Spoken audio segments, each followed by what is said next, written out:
Spent 11 seasons in the NFL, won a Super Bowl with the New Orleans Saints, but you could easily say the most important work of this man's life will be in a theater near you. A movie that premiered at the 2016 Sundance Film Festival and then was picked up by not only Amazon Studios, but Open Road Films, which helped put out the movie Spotlight, which is, by the way, the best movie of last year, not only according to me, but also according to the Academy voters. Producer Scott Fujita of Gleason. Good to see you, sir. You too, Rich. Thanks so much. Good to see you. Now let's start from the beginning here. Okay. The story of Steve Gleason. When did you first meet Steve Gleason? Oh, this is a good one now. So I signed with the Saints in March of 2006. Just 8 or 9 months after Katrina, and I was the first free agent to join the team after the hurricane. Before Breeze? So yeah, Drew signed a day after me. So I like to say that Drew followed me to New Orleans. Nice. So when he came in, I'm like, all right, now we got a shot. Now we got Drew. This gives us a chance. But we get to the team, and it's one of those places where everybody thought we were crazy for even considering going there. But we opened up off-season workouts, and I remember being in the weight room, throwing around weights with the rest of the meatheads like myself, and looking out into the indoor field house, and there's this guy with long hair, wearing some yoga pants in this freakish yoga positions, and I said, hey, who's that guy? And they said, that's Steve Gleason. He kind of marches to the beat of his own drummer. And I said, I have a feeling that guy and I are going to become pretty good friends. And he really just embraced us into the city, showed us the whole music culture, food culture, and took my wife in, and that was the beginning of a really beautiful friendship. Beautiful friendship. Mm-hmm. Okay, and then Katrina, as we all know, has hit, and then it's time for the Superdome to reopen. Right.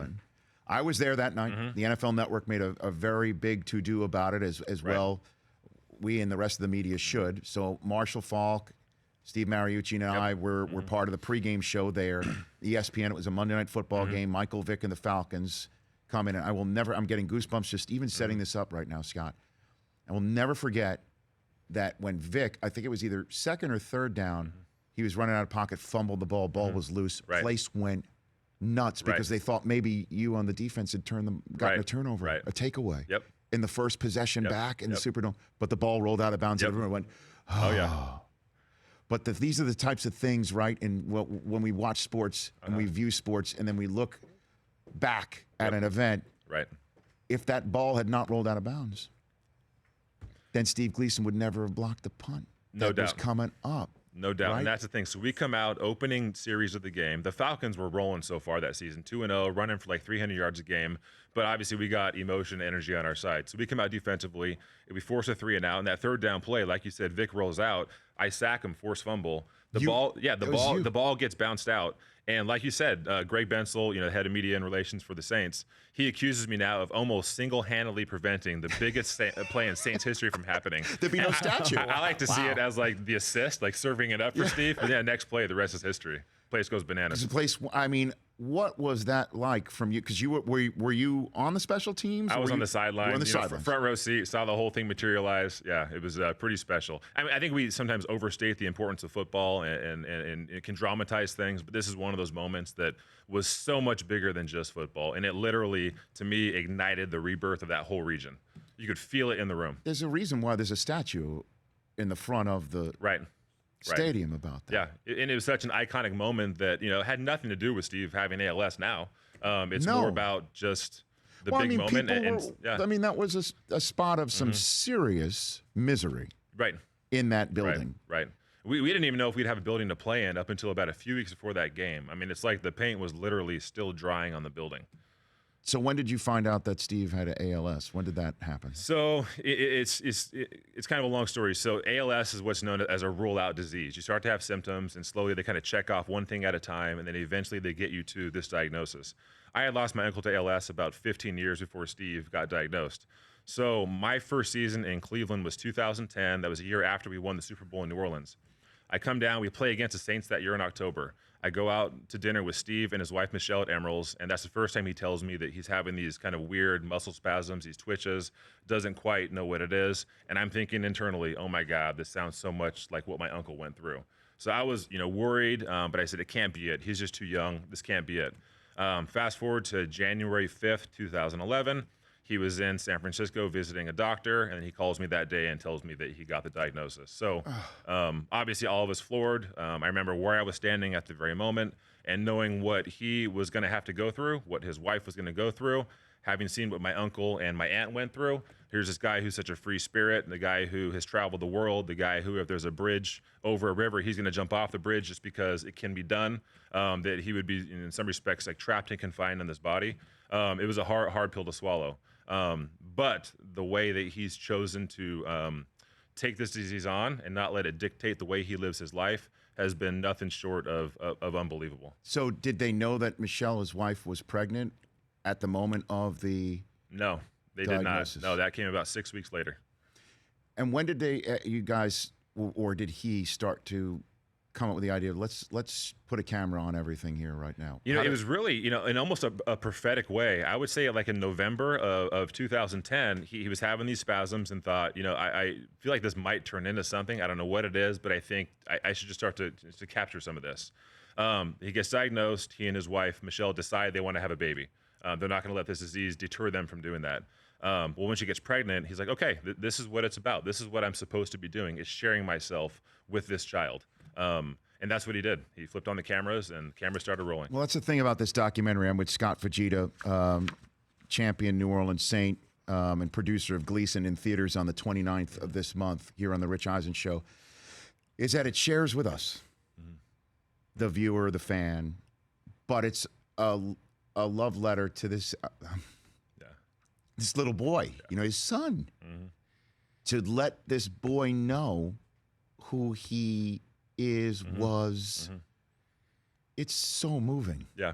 Scott, I mean, that's what I mean when I use the word beautiful. It's really, I don't even know how to describe it. Yeah, it's special. What you've put and again, together. Like it was very prophetic of him, and just the discipline it takes to do that, and to spend the time doing that, and to turn the camera on yourself and say, I'm going to spend 5 minutes of my time with you at this moment. I mean, how to skip a rock, how to ask a girl out on a date, how to shave, all these messages that the rest of us who are parents probably take for granted sometimes. But then watching this whole process run its course, I think it makes people like me a better parent. And getting this out there. I mean, you have, I mean, I've got texts from you. Sorry. No. I'm just pointing out that you emptied your Rolodex to make sure that this thing would be a success. Why did you throw your I mean, I understand this, and it's an easy question, but I want to get it out. Why did you throw your passion into this the way that you did? Well, here's the thing. I think the cameras first started rolling, and it wasn't with any intention of making a feature-length film out of it. It was just about him, again, recording this legacy item for his child. But then you fast forward a couple years, and they've got 1,300 plus hours of footage. I mean, breathtaking stuff on the summit of Machu Picchu, and going down rivers and jumping out of airplanes. Of Steve living with this disease, living and thriving in some respects. So it's just breathtaking footage, and the family makes a decision that they want to do something with this. Maybe this is something that's meaningful and will impact people. So I had just retired and was commuting back and forth to do some work with Fox Sports. And my partner, Kimmy Culp, who is Michelle Varisco Gleason's best friend from college, had just left the Oprah show at Oprah Winfrey Network. And so we had some time on our hands and figure some things out, and they kind of turned everything over to us to form a team in Los Angeles, start a production company, and then go out and try to find a director. And we get paired with a director, Clay Tweel, who's just incredibly talented, and just such a good, genuine guy. And of all the directors that were interviewed, he said, I need to get on a plane and go see Steve and Michelle and tell them why I have to direct this film. So just his passion and his connection from the beginning were so apparent. So he's the guy who did it. And again, so we turned over this trove of powerful content, 1,300 hours. Okay, now make a movie of this. And there's 100 different stories you can tell, and he has to narrow that down to just under 2 hours and make a film. And it's unbelievable. And the LA premiere was last night. When we come back, we'll explain who is going to be hosting the San Francisco premiere next week. And then, interestingly enough, the New York premiere is being hosted by somebody who once suspended you. That's a true story, correct? Yep, good times. That you asked and he said yes. Good times. Yep. Back in 60 seconds with Scott Fujita here on The Rich Eisen Show. Welcome back to The Rich Eisen Show. Gleason is in theaters near you on July 29th. At SFujita55 is how you can follow this remarkable individual on Twitter. Scott Fujita, the producer and former teammate of Steve Gleason's, right here in studio. The LA premiere was last night. San Francisco, you're going up the coast. You're having a premiere next week? Next Wednesday. Who's hosting that one? That one we've got Marshawn Lynch, we've got Ronnie Lott and Ryan Neese, we've got Bly Foss, the Academy Award-winning producer of Spotlight. Oh, great. And we've got Jen Newsom and Gavin Newsom. Really great group. So you've got Marshawn. That's the one that jumped out at me. And I was very excited when he agreed. Yeah, 'cause he's a Cal guy, and I'm like, all right, Mr. we got Bay Beast Area. Mode. This is some good stuff now. So Beast Mode is hosting. Yeah, he'll be hosting. Okay. Yeah. And is he there so he won't get fined? Is that what he's? I guess so. Yeah, I mean, we got him. Yeah, none of the media can get him, but we can get him. And then Monday is the New York premiere. Monday is New York. Who's yes. hosting that New York premiere? New York, we're excited about. So Sports Illustrated will be hosting with Commissioner Roger Goodell and Justin Tuck, former New York Giants star, and Nick Cannon. Yeah, so we're excited about it. This is great. Okay. Now let's get into Where are you going with this? Let's go into the Roger Goodellness of it all here. Because, one would not think that you and Roger Goodell would be on speaking terms based on the fact that you got suspended by the commissioner as part of the whole Bounty Gate. Did you reach out to him to have him part of this thing? How did that connection take place? It's interesting because certainly there's that history that's there, and I was always a union guy, so there's tends to be some friction. But when it comes to Steve and Team Gleason and that story, he's always been so enthusiastic about supporting us, reaching out to me, Scott, what can I do to help? How can I help Steve? What can I do for the foundation? From the very beginning, and even last 2 years ago with the Ice Bucket Challenge, I said, I should challenge Roger to do this. And he said, for sure. Within 30 minutes, there's a video of him out there dumping a bucket of ice over his head on the driveway. So he's gone above and beyond every step of the way. The league office has gotten behind some of our research initiatives, supporting us in an incredible way with the release of this film. So I reached out to him a few weeks ago, asked if he might consider hosting in New York, and without question, he said he'd be happy to. So again, there's all the other stuff in that history, but there's also Roger Goodell, the human, the father, who connects with a story like this, and I think is drawn and inspired by the way Steve has faced this disease, and he's a human being who connects, and that's great. And so how would you characterize your relationship with him? I'd say it's great. I mean, I'm in New York, a couple times a year, working on stuff so they can support the foundation. It's we found a great thing to work on together that's impactful. How can we get this to be the greater relationship between union and the commissioner? You see where I'm going with this? You know what I mean? On a day where Tom Brady says, I'm not going to push this anymore. Right. And the Players Association says, we are going to push this.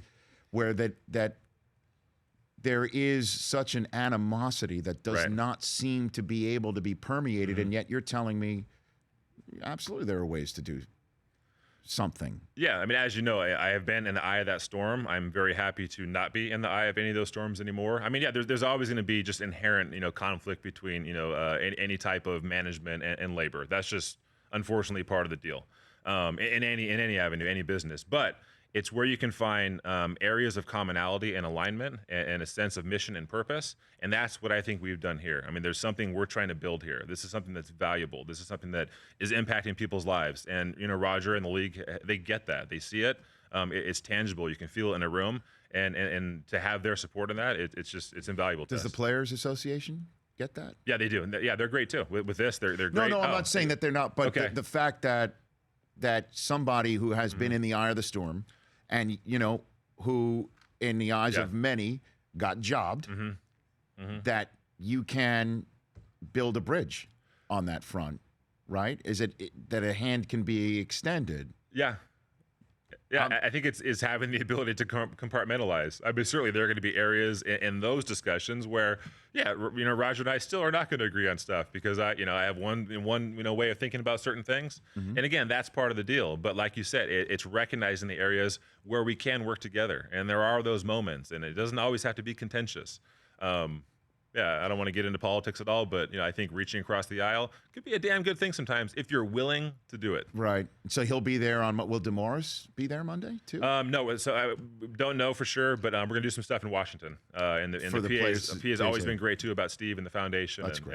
Yeah, very supportive. That's great. Yeah. And then comes this this fall, where on the essentially anniversary of the night that Gleason blocked the punt, Atlanta is at the Superdome on Monday Night Football. The league essentially set it up that way. I thought it was just random. No, there might have been a hand at work. Almost to the day, almost 10 years to the day. Almost to the day. Yeah. Yeah. So we're gonna have a good time that weekend. Will Steve be there? I mean, will you Steve be there? will be there. He still goes to all the Saints How home is he games. right now? How is he right now? You know, he's in good shape. He's I would say more or less plateaued. You know, we made the decision to have a tracheotomy, and now he breathes through a ventilator. So his progression has essentially stalled. So this is where he's going to be. It's not really going to get worse. And he's still active, going to concerts, you know, hanging out backstage and partying with Pearl Jam, going to Saints game. His family is out here with us in California for the month, so he can participate in all of our West Coast premieres for the film. So he's deeply engaged and and always cooking up crazy things for us to do. And it's fun to watch. How's the wife? How's his wife? How's Rivers, his son? Everybody's good. Yeah, it's funny because I honestly never thought we'd have him back in California. When he got diagnosed, he came and stayed with me the next couple days, and I felt like that was the last time Steve would come and stay with us. But here they are. It worked out, and to see his son Rivers playing with my 3 girls in our backyard swimming together, it's one of those where it's special. And last time he was visiting us, my wife and I were debating whether to build a wine cellar or not because my wife likes wine and I don't. And Steve took me on the side and he said, "I dare you to do it, and if you do, I'll buy you your first bottle of wine." So the wine cellar is done, and we don't even have a bottle in it.